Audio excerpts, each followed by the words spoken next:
While The Dark Knight Rises is my least favorite of the Dark Knight trilogy, it still has some interesting ideas and is a solid conclusion to the Chris Nolan Batman movies. It seems to me, though, that Dark Knight Rises 2012, it seems to me that it is the least passionate made, the least of the passionate made of all Nolan movies. He doesn't quite seem to have his heart and soul into this one like he did in those previous two. At least in my opinion. Yeah, the heart and everything completely into it.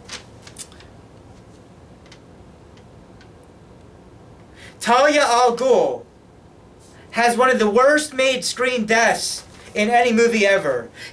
Nolan should have really retook that scene until he could get a better take version of how she dies. The fact that I'm telling you she dies should not be a spoiler, because this came out 12 years ago. At the time of this recording, it's the summer of 2024. So if you haven't seen Dark Knight Rises yet, you probably are going to have any interest to see it by now, 12 years later, for any of the Batman type fan things. So yeah, her death scene could have been improved upon for sure. Bane is an improvement over the Bane of Batman and Robin 97, but it still turns out to be a henchman-like lackey of a female character. When you see this whole movie, you'll see what I mean. Like Batman Begins, similar to like Batman Begins, this movie, Dark Knight Rises, is actually more all about Bruce Wayne than anything outside of that. Which a lot of movies don't always have Bruce Wayne as much. So like Batman Begins, this is more about Bruce Wayne than anything else out like that. Anne Hathaway is alright as Catwoman, but of course, Anne Hathaway as Catwoman, she's no Michelle Pfeiffer. I like the down in the pit foreign country thing with the down in the pit scenes, especially how Bruce Wayne ends up finding out a way to get out of the pit when only a child did it before. He gets out of the pit finally when he finds a way, and that's very rewarding to see him get out of the pit. And then somehow when he's up above the pit, he somehow finds a way back to Gotham City. How and why? Because he's Batman. Batman, him as Batman, not Bruce Wayne. He's Bruce Wayne a lot in this movie. Him as Batman doesn't appear until about 45 minutes into the movie.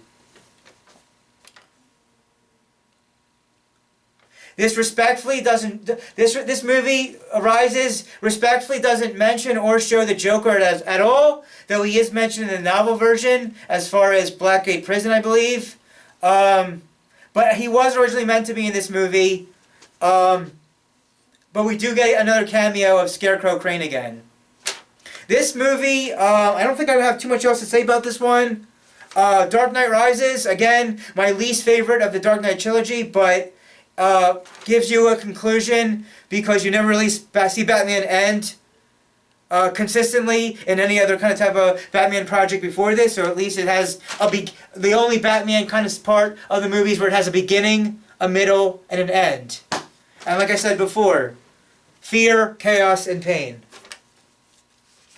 But, yeah, it could have been a better movie, but it's pretty entertaining for the most part. It does, however, go on a bit too long. And if I had to grade or rate Dark Knight Rises, I'd give it a 3 out of 4 Kazaska stars.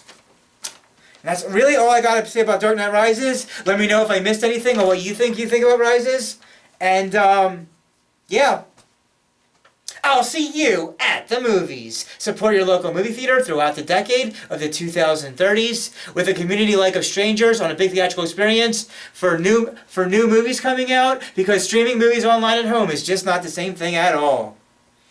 Oh yeah. Da-na-na-na. Oh, Russia, rise. Russia, rise. Everybody dance and have a good time.